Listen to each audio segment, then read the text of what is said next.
Hey guys, so today you and I are going to talk about locating your startup. So let's get into it.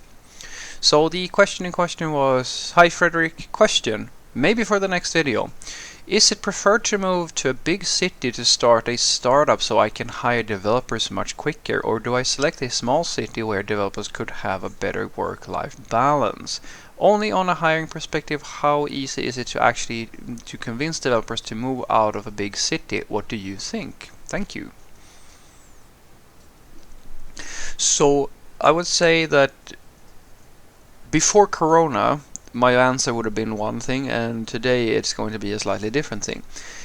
My argument to you is that for a startup, or for any company, if you have the idea that you're going to hire people and they're going to come into the office like on a regular basis, then you're pretty much going to be better off in a large city, because the reality is usually that you have access to more people, and very depending on how, I mean, you can always pick you don't have to pick like a metropolitan area or like some like at the capital of wherever you are. You can always pick like something that is commutable close, if that makes sense.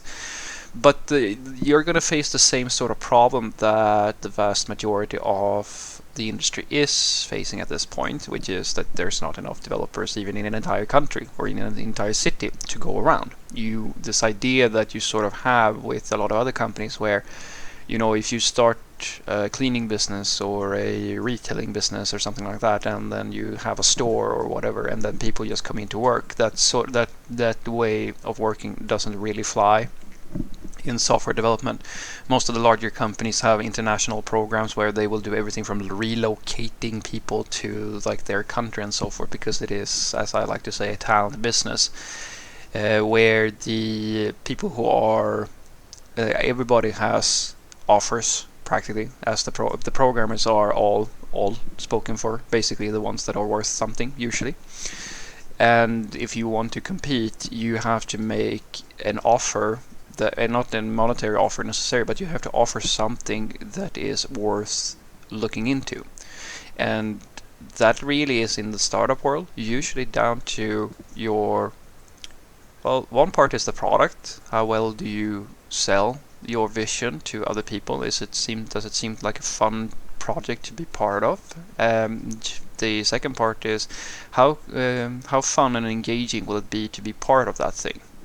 So my suggestion to you is to actually think a little bit about the pricing versus location, and then the overall setup that you want in your place of work, because the benefits of of what happened after Corona is that people sort of started getting used to remote work, which means that if you know what you're doing, you don't actually need to have only people who are working on site. You can do remote work. I've actually, if you go back and watch my old videos, I actually warn developers that being remote can be very dangerous if you get isolated, but it can also be very useful from a hiring perspective, and like this whole like just doing work. It's actually a very, very good solution, because this idea that you have to have an office, especially in the early days for a startup, that's an enormous cost, because as you can imagine, the prices of everybody, literally everybody, is higher in the larger cities. The price of your office is going to go up. The price of the people working there is usually higher depending on which city you're in, because their living costs are higher, therefore salaries go up as well. That's definitely the case for me here in Sweden.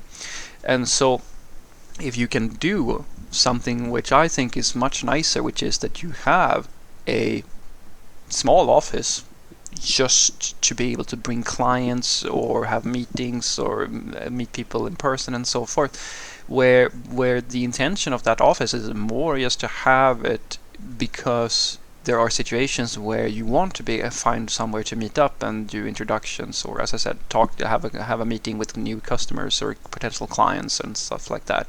That is a very good thing, I think, and then you can actually have most of your workforce remote.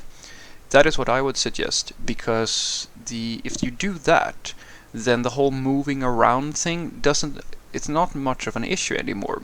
But if you are hell bent on having like basically everybody work within the office that you find yourself, then, as I said, I kind of push it back to you and say that your problem is you can either have the problem of I don't have enough developers in the smaller cities and I can't convince people to move to the smaller cities. You will definitely be able to like convince some people, but then the question is, why do you want to work in a smaller city?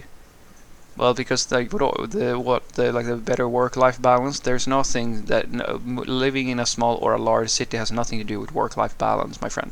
That has to do with how much pressure you're putting your developers on and like what the expectations are. You can work in like New York City and have an amazing work-life balance. It's really down to where do you want to have your headquarters. And usually it's better for you to have it in a central location where all your customers can reach you, all of this sort of stuff, right? It's easy access. But then the real question is, can you afford that? Most startups will not have the sort of money that is necessary, at least not long term, to sustain that. And so that's more what I would be thinking about. But I do urge you as well to really have a think about the whole like idea of having everybody being in the office all the time, because it's there are a lot of very big companies, I've worked with many of them as well, that have some people, like they have an office. It's not the fact that they don't have an office, they have like an entire city. Some of them, like the really large corporations I worked with, they have entire buildings, or like, you know, it's the size, it's one of these gigantic corporations where they have their own bus stops and like restaurants in the offices and stuff like that, and they still favor a mixed workforce between like on-site, remote. They hire globally because in IT the thing that matters is the person rather than where they are working from.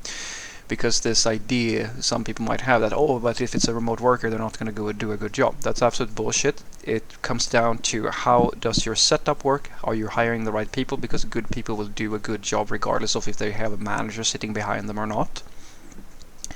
And it's actually a big benefit, because a lot of people, as I was saying, they're not just like, when we're talking software developers, they are trying to find something that gives them a healthy work-life balance and like a good salary and a good work environment. And being able to have the option of doing remote work, well, trust me when I say this, dude, you want to talk about better work-life balance, not having to commute every single day just to sit in an office when you could just do a video conference and then work from home, is a lot of time saved and a lot more into that work-life balance sheet that you're talking about. So what I want you to take away from this is that if you're hell-bent on having a nice office, I think that you should optimize your office for being in a big city, but that's not so much because there's developers around, it's because it's central and it means that you can bring in customers and people kind of show off your office, and that's usually what I recommend to people. Optimize your office to be a nice work environment, not necessarily because you expect everybody to sit there all the time, but rather to have it to be in this sort of environment where you can bring people and be proud of it. Sort of like, you know, when you have a new spouse or like a new boyfriend or girlfriend or something like that, you want to be proud over this person, or you made something, you created like I don't know, started a business or whatever. You want people to feel like, yes, this is a nice place to be in, right? And so you optimize it for the customers and the meetings that you might have in that space. But for work purposes, it's actually better for you usually to offer the remote option in these days, because a lot of people have gotten used to being able to work in that fashion. It's actually getting to the point where it's sort of expected to have the flexible work environment for software developers. And trust me, when it comes to work-life balance, nothing usually beats having a decent salary, having like good work hours, and being able to skip the whole commuting thing on those days where you don't want to commute if you don't like feel like it. And it also opens up a possibility for you to hire people from across the world rather than having to just focus on the people that are close by. So that is a big benefit to you. If price is a fact, well, then that is the thing that really should determine if you're in a small city or in a large city, because the work-life balance is not really affected by if it's a big city or a small town. that's not the thing that matters. The thing that matters is how easy is it to get to that place, like the office, where you're basically telling people where you need to go there every single day. And in that scenario, being in a larger city is usually better for hiring purposes. But as I said, think about the cost of all of this, because you might actually be able to save a lot and create a really sustainable, good startup, which is a very attractive workplace for a lot of people, by just saying, hey, I'm going to take a small office, just something small, and I'm going to make it really, really nice, so I can bring my customers and everybody kind of show off, the company to people. And if people want to come here and work every now and then, or like a few days a week or something like that, then let them do that. But we also have that remote setup so that we can allow people to work from wherever they are.